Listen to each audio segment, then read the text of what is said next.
Consistency? That's right. Only took a couple days to knock out this second video. Let's get on with it. I got another beer for you this video. We have a continuation of the fossil guitar build, and I got another movie for you. Stay tuned. This week I'll be trying out Pollyanna's Maisie. It's an American Pale Ale, 5.4% ABVs, brewed nearby in Lamont, Illinois.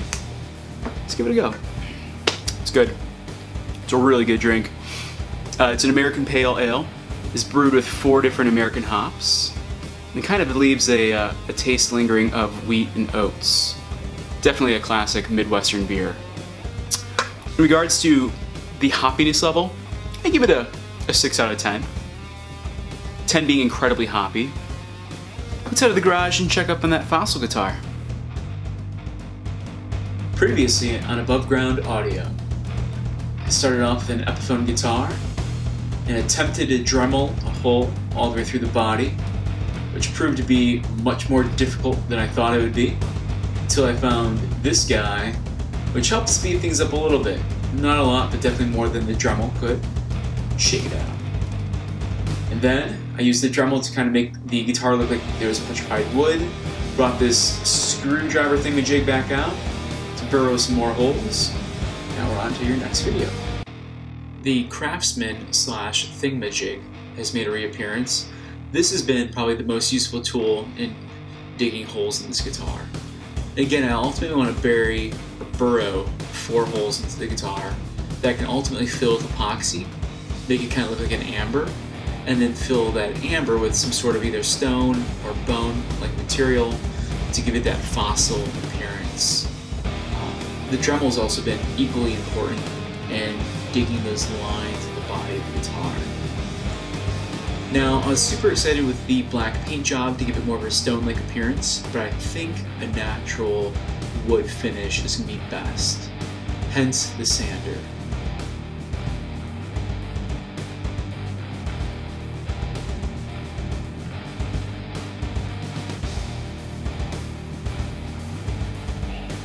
Back to the Dremel.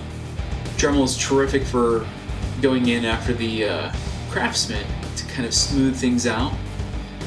Back to the sander to really, I want to keep parts of that black paint job there just to give it a little more contrast. The Dremel's coming back out. Again, make it look like some sort of insect has made home in this guitar.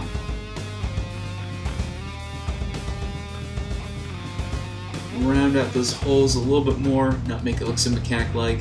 Wipe it down, get some of the dust and sawdust off the guitar. Now we're staining the body, which gives it a nice kind of aged look.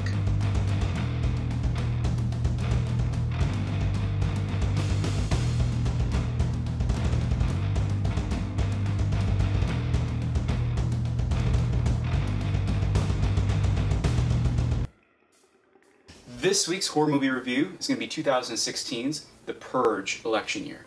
I know, I'm deviating from the Netflix classics, but it's a movie I just saw recently, so I figured, why not chat about it? It stars Frank Grillo from the previous Purge movie, Purge Anarchy, and he's a pretty awesome actor. I love him in his superhero movies. He does a great job in The Purge. I think he fits the role perfectly.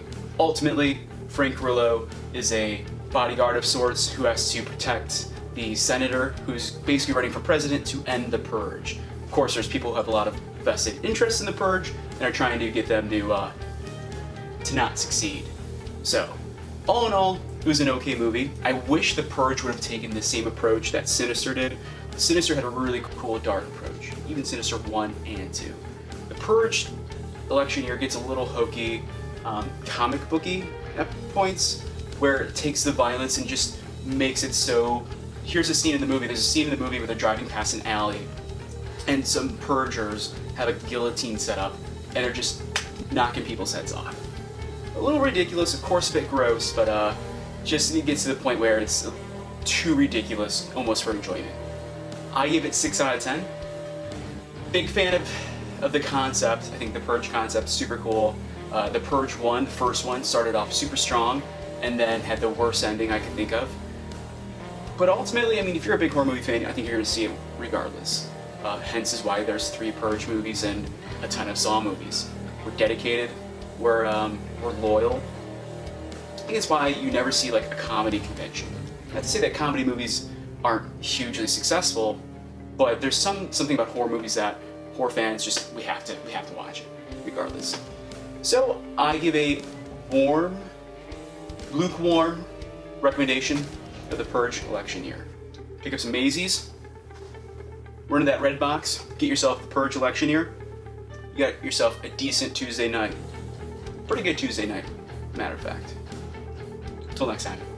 Also, I learned to do the horror movie review before I finish the guitar build, so I'm decent. Last week's movie review was terrible. If you're looking for a good laugh, watch that one. Not a good movie review. If you want to know what to not do in a movie review, I don't even really consider these movie reviews. They're more like movie commentaries. I basically talk about the movie for 20 seconds, and then another 40 seconds of what I thought about it, which I guess is kind of a movie review. Let me know what movie I should watch next. Answer, Don't Breathe. Can't wait to see that movie this Saturday. That review will be coming.